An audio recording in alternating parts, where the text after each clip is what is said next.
Welcome back to today's video. So in this one I want to show you how to draw the back of the arm. And so I started with this basic illustration, but the reason for this is I want to just give you a little bit of warm-up knowledge and ideas to focus upon that I think really simplify drawing the back of the arm. So the two little circles that you see on both sides of the elbow are basically the epicondyles. So the one that's closer to the center of the body is called the medial epicondyle, and the one that's outward or towards our right from this viewpoint is the lateral epicondyle. And the reason why I think this is a really good place to focus upon for getting a lot of this figured out for the back of the arm is that it gives you these hinging points. These bony landmarks are great reference points for extrapolating all the other stuff that's there. And there's a lot of muscles. I'm not going to get into a whole lot of the terminology. I have a course where I show you how to draw all the different muscles of the arms, legs, and torso, and I break down the anatomy and all that for you. I've shared artwork on my various sites. So that one with the red arrow on the left is, again, that medial epicondyle. I'm going to label that for you. And we'll put the other one in green, and this is your lateral epicondyle. So the reason why I thought to bring it to you in this way is that I have struggled to draw the back of the arm. A lot of times it was the symmetry of certain aspects of it, or maybe getting the subtle bend from the elbow out, because the arm is never entirely straight. We'll talk a little bit about that. And so all these little things make drawing the back of the arm really difficult, I think. But again, if you focus on this area of the elbow, then you start to notice that the triceps go right down to both these epicondyles, right? They curve downward and in to them, basically.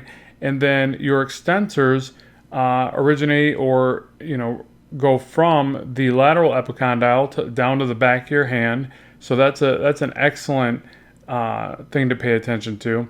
So I'm just going to draw over this and talk a little bit about it, because again, I think it's super important to start being aware of what these marks mean, and then it gives you a lot more of a mapping process. So remember that the elbow, the protrusion out from the middle here for the elbow, is actually the ulna, and then the ulna is the one that goes down to your pinky, and then the epicondyles that you see here are actually part of the humerus. In fact, the one in the middle there or the red, the medial, which is, remember, medial always refers to towards the middle of the body, is your funny bone, the one that you hit and it's not that funny. And then if you notice, the triceps both go down into that area. And what I like to pay attention to here with the triceps also is that, as I kind of mentioned, they curve down into those points. They're not straight down. I mean, nothing on the body is straight, right? So if you start getting things that are overly symmetrical, overly straight, then you tend to get a more rigid feel to the anatomy. Sometimes I indulge in that for stylistic choices, but again, you can start to pay attention to these things and fix areas that might not be gelling right with your anatomy. And for the extensors, again, they go from that lateral epicondyle, that green one, to the back of your hand. They have a belly to them, so they widen out and then they taper down. They're a lot thinner of a muscle. I tend to think of them more like straps or bands, where when you get to the brachioradialis, which is this, basically the largest, I guess, I don't know if it's the largest, but it seems to be the largest in the forearm. It does a couple things here. It coincides with the triceps. So if you notice, it bunts, and there's actually two muscles in there, but it bunts right up against the tricep, right? It's aligned to that edge. It hinges or hits upon the lateral epicondyle, and it's the brachioradialis. So it extends to the radius side, the thumb side. So that should always be sweeping over those extensor muscles and pointing to the thumb. And then as we get to the red side, the red epicondyle or the medial epicondyle, those are your flexors, and they go to your palm, like your palmaris longus and stuff like that. So it's like those muscles and the tendons you see in your wrist. And then I'm pointing out back to the brachioradialis, how there's that very distinct orientation next to the tricep. So if you're pulling that muscle group away from the tricep, again, it'll kind of fall apart in that area. But if you keep all these things in mind in the way that they originate and connect, or maybe not even connect, but they're parallel and bunt it against another muscle group, it becomes a lot easier.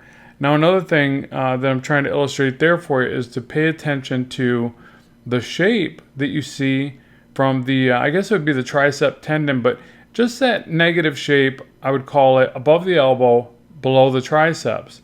And what it is, it's angled. It's not straight up, say, or we'll say it's not up into the armpit, but it would be up and angled out towards the lateral side of the shoulder from a view like this.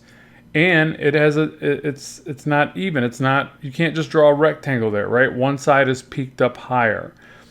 And again, this helps us to pay attention to things that we might otherwise perceive or draw as too symmetrical. So here I'm drawing an arm for you, and I'm going to draw it, I don't know, what I would consider would look good for the most part, except it's entirely way too symmetrical. I think this is always a good thing to pay attention to so that we can spot the errors. And I think as beginning artists, we tend to all face this issue where we draw things kind of too symmetrical. It's like we're trying to be too even and proper with the distribution of volumes. I've seen it more often than not, and I know I faced it. I remember looking at my old drawings, and everybody was very stiff, very symmetrical. I probably still battle it, but again, it's something to be aware of. And so you might be on the right track with the way that you're drawing certain things, like adding the right amount of organic to angular lines and forms to your illustration.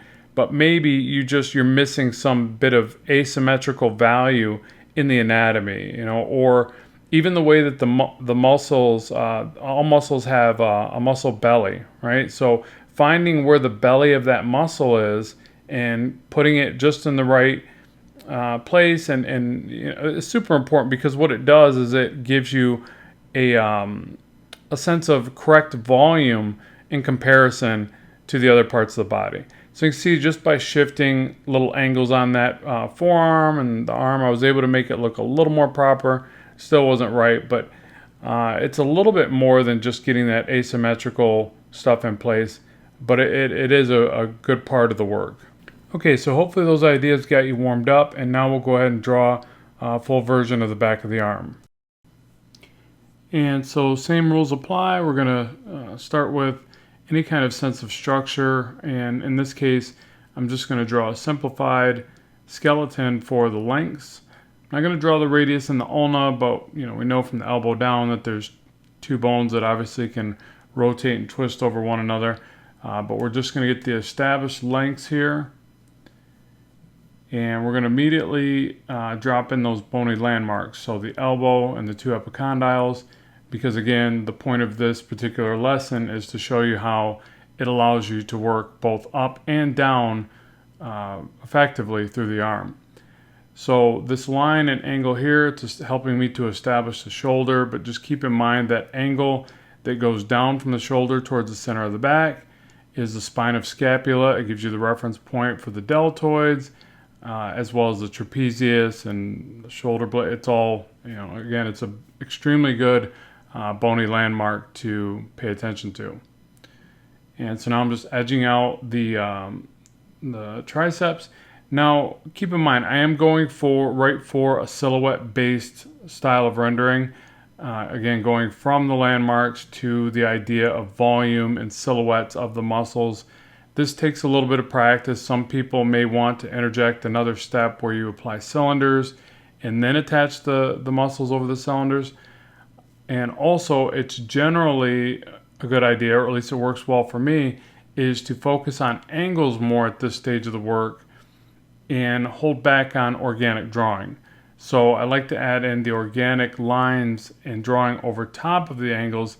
The angles typically help me to pinpoint things, to establish a sense of direction and perspective, even in the body. So just keep that in mind. Angles can be really great for a design way of thinking to get through these areas. So again, I'm drawing that tricep tendon, and I'm making sure to angle it right up, not into the armpit, but outwards towards the lateral side of the deltoid. Now again, that's going to change based upon elbow orientation as well, so keep that in mind. that it's not like, oh, it's always going to point out. Well, if the elbows are turned outward, then of course, then it will direct inward more than it does now. So yeah, orientation and arm rotation does matter. And just remember, you're going to want to practice arms supinated, pronated. I don't know if it's called lateral when the hand is right against the hip, like palm towards the side hip. I would think it'd be something like lateral, but again, supinated is palm up, pronated is palm facing down or towards the back of the body. So now I've got that brachioradialis wrapping around the forearm, and then I'm working on this back elbow area. And what I tend to find here is that you see a little bit of a triangular kind of effect from the flexors and the flexors and the extensors kind of pushing towards one another, towards the back where the ulna is.